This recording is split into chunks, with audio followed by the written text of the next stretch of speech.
Okay, welcome again to another episode of Okay Haul Review. Para sa linggong ito, nakano tayo, mga 40 items. Simulan na natin. Ito yung una natin nakuha.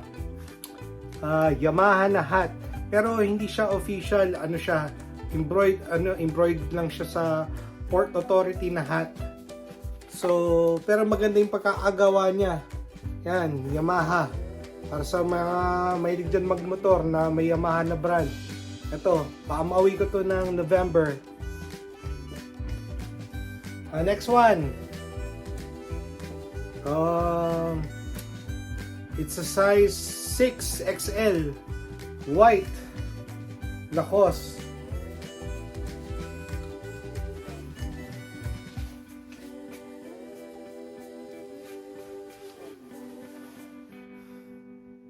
Condition nito is around 7 or 8 out of 10.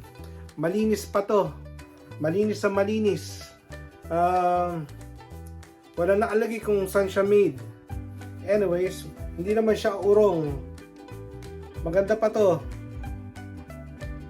Again, this is 7 or 8 out of 10. Next one, meron tayong penguin na size large, long sleeve, pero hindi siya button down. Condition is maybe, pag na-plancha is around 8 out of 10.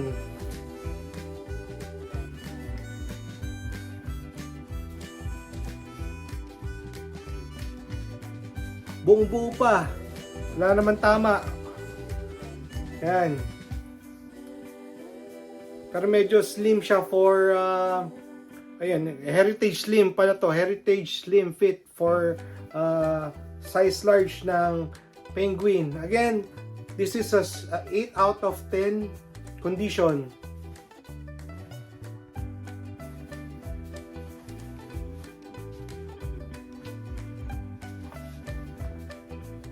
Next one, meron tayong RL size XL. Made in Peru. Ito like new pa to. Like new. Yan.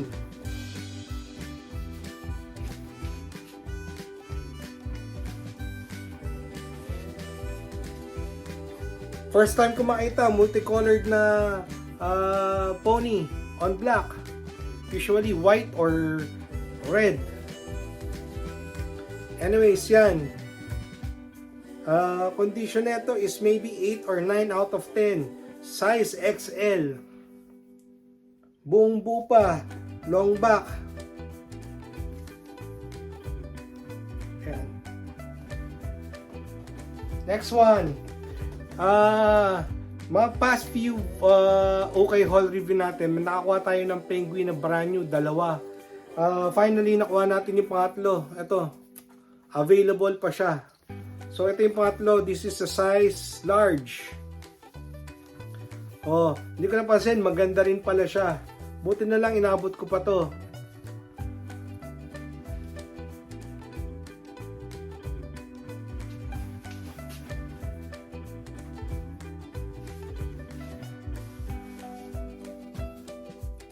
Yan.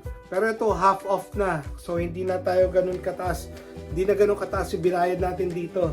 Buti available pa to. Brand new. With hang tags. Condition is 10 out of 10. Brand new. Wala siyang damage. Wala siyang mancha. Next one is maybe this is a size 6 or 7. Wala na, burado na eh. Pero it's a Lacoste long sleeve tee.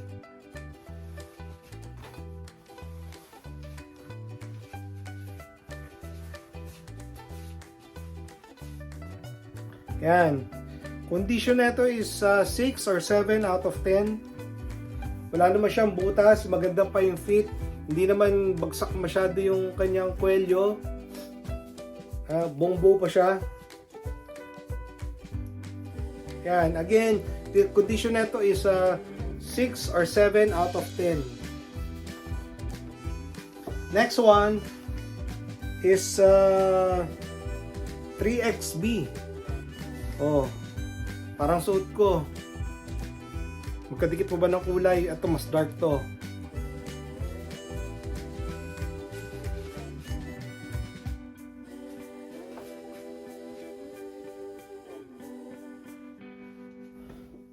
Yan.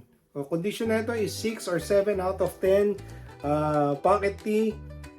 Made in Vietnam. 3XB. So, malapad siya. Yan. 6 or 7 out of 10. Condition. Available yan. January or February na. Next one is from Carhartt. It's a size XL loose fit. So, ito baka pumasok to ng double X. Baka pumasok to ng double X sa Filipino size ha. Tapos condition nito is solid 8 out of 10.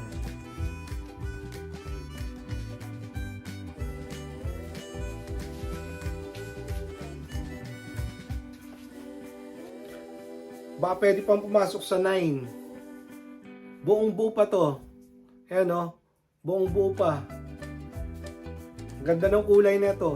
Again, 8 or 9 out of 10 condition. Next one, we have a Nike windbreaker, pang running to, o running nga. Natatanggal yung kanyang hood, may zipper yung hood niya. Tapos, yan, may pocket, may pa-pockets dyan sa baba. This one is a size medium. Buong buo pa rin to. Condition nito is maybe 8 or 9 out of 10. Size medium.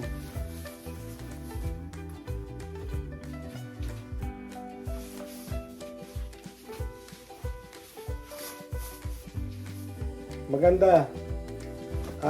Para siyang dry fit. Hindi ko lang alam kung packable to or kung yung hood natatanggal or natatuck in.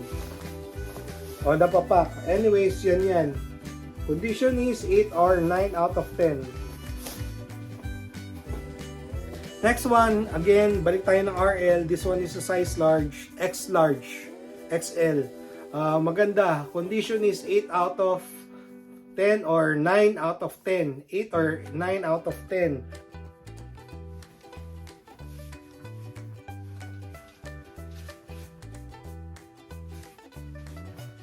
Buong buo pa rin to, yung side vents niya, walang punit. Yan, magkabila. Light new pa rin ito. Maganda. Oh, again, condition is 8 or 9 out of 10. Next one, balik tayo ng RL. RL na naman. Balik tayo ng Carhartt. Ito, Force by Carhartt. Ito parang kung napanood nyo yung last na video ko na nakita tayo ng Columbia na PFG or Professional Fishing Gear, parang ganito to, may vent sa likod. Oh. Tapos ripstop siya. Double XL size niya.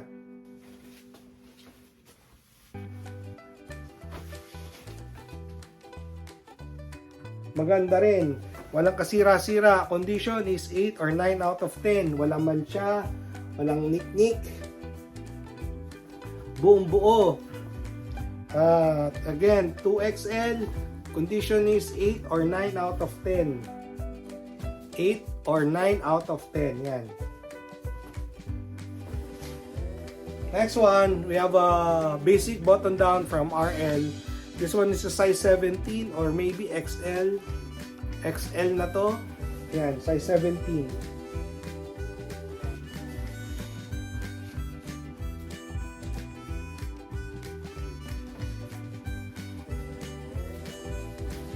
Basic lang. Made in Hong Kong. Condition is maybe 7 out of 10. Yan.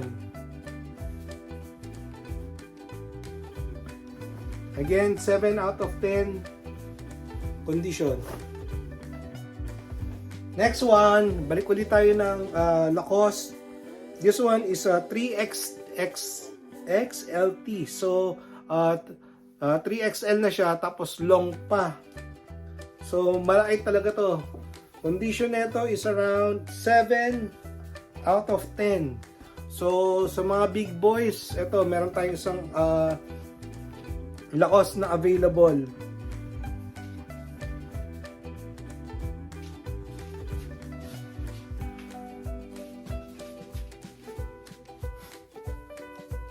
Na 3XL, XLT. Yan. Malaki na siya and mahaba. So, hindi nyo na kailangan magduda sa may urong. Uy, parang may mancha ng konti, may nagre-reflect. Ayan. So, sana matanggal sa laba. Ngayon ko lang siya napansin, sorry. Sana matanggal. Parang oil siya, pero alam ko, pagka oil, natatanggal naman siya. So, ito yun. Baba muna natin ng 6 out of 10 dahil doon sa mancha na yan. Hopefully, pag nalaban, matanggal. Next one. Ito, hindi ko alam kung sisikat to sa Pilipinas, pero matagal na rin to dito. Para tong Dickies, para tong gitna ng Carhartt and Dickies. Dahil ito ay workwear din. Ang pangalan niya ay Duluth. Yan. So, yung mga gawa ng Duluth ay heavy duty din. Yan.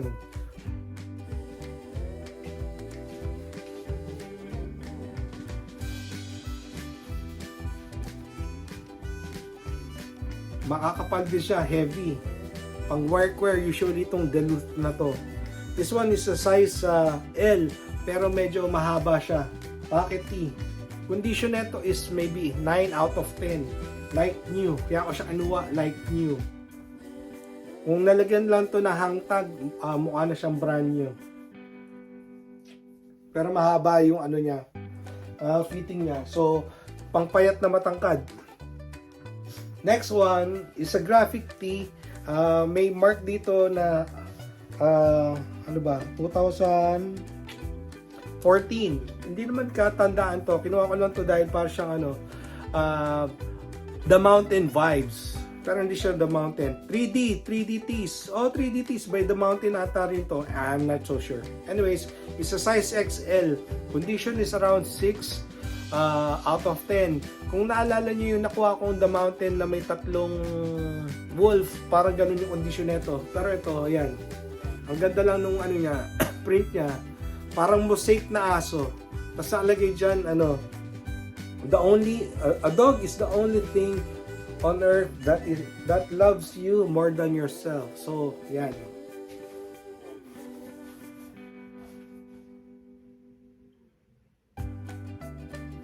Yan yung graphic niya. Again, condition is 6 out of 10, 6 or 7 out of 10. Siguro kaya lang ako na-confused dahil ganyan yung kulay niya. Para siyang tie-dye. O yan. So, lagay ko na lang sa 6 out of 10. Pero maganda pa siya, size XL. Next one, balik tayo ng RL. Etong ganda ng kulay nito. It's a size large. Yan, ang ganda pa ng fit nito.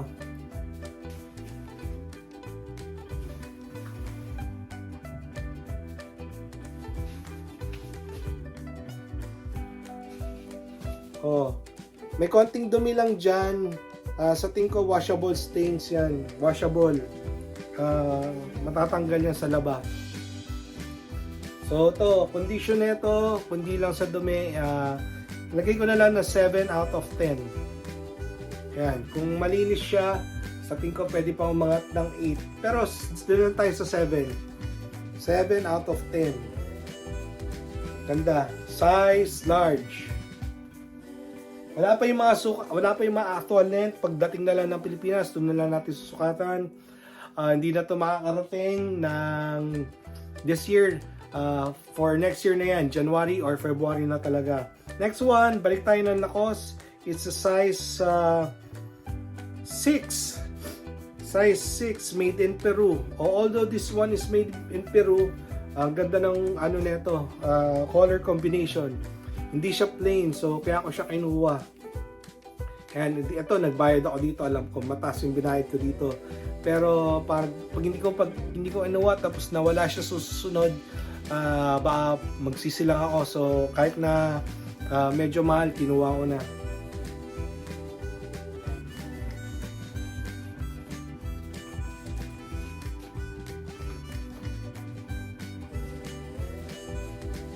Ito, ganda na ito. Condition is maybe 7 or 8 out of 10 again. Yan. Okay naman yung fit niya, hindi naman siya urong. Next one.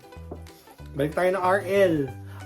Ngayong linggo, wala naman masyadong fancy sa mga nakuha natin. Mga basic lang. Pero maganda lang, karami-rami tayo. This one is a size 16. Pero classic fit, so kahit na size 16 siya, dapat ano to large, medium or large. Pero dahil ano siya, medyo malapad ito.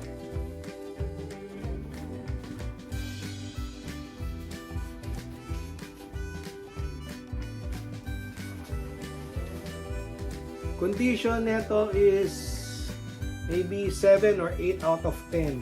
So, bakit ako lagi 7 or 8 out of 10? 7, kasi yun lang mga kinukuha natin. Unless hindi natin alam na may tama pala, so yun yung bumababa. Pagka condition is around 5 or 6, yan, medyo alangan na yun, hindi na natin kukunin. Kasi mahirap mag-out pagka may mga issue, mga damit, lalo na yung mga ganito, mga binibenta natin, may presyo ng konti. Nakakaya sa bibili. Ayan, so again, condition nito is 7 out of 10, size 16 or maybe medium to large. Next one. Ito, kaya ko kinuha to dahil ito ay single stitch and it's dead stock. Ayan, no? On an Anvil 2XL. Meron pa siyang kung ano man yan, may presyo pa siya, saka meron pa siyang clothesline, ano to, by Barbara Lavally, pambabae pa ata ito. Anyways, it's a double XL, so lulusot naman ito, panlalaki. Tapos ang ganda ng ano niya yun, Alaska. So hunting of whales ata itong concept na to. Pero yun, single stitch siya all the way.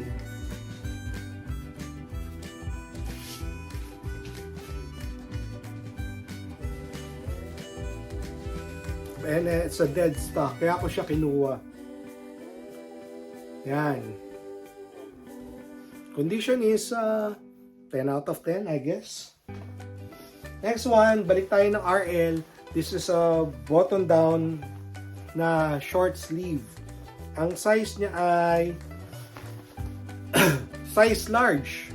Condition is 8 out of 10 or maybe 9. Yung ano niya, malutong pa siya. Parang hindi pa gano'n nalalaban. Hindi pa siya yung, parang hindi pa siya na break in.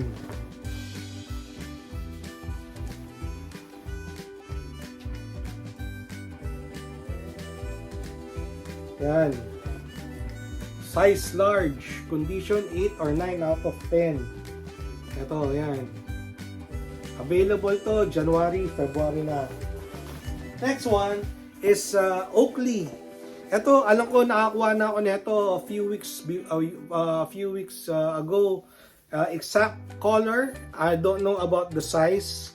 Paka-size parehas din kasi parang kung hindi maganda yung kulay ng Oakley tapos size medium pa, iniiwan ko. So, ito, this one is a size large.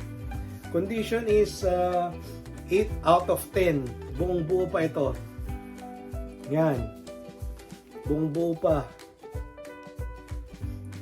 Ang tela nito is parang dry fit. May konting ano pala to. May konting run ng konti. So bababa na natin ng 6 out of 10. Hindi ko napansin. May konting tama lang siya dyan. Yan, no? Nakikita nyo. Pero yan. Kung nananotice nyo ba, kita ba? 6 out of 10 na lang to. Next one,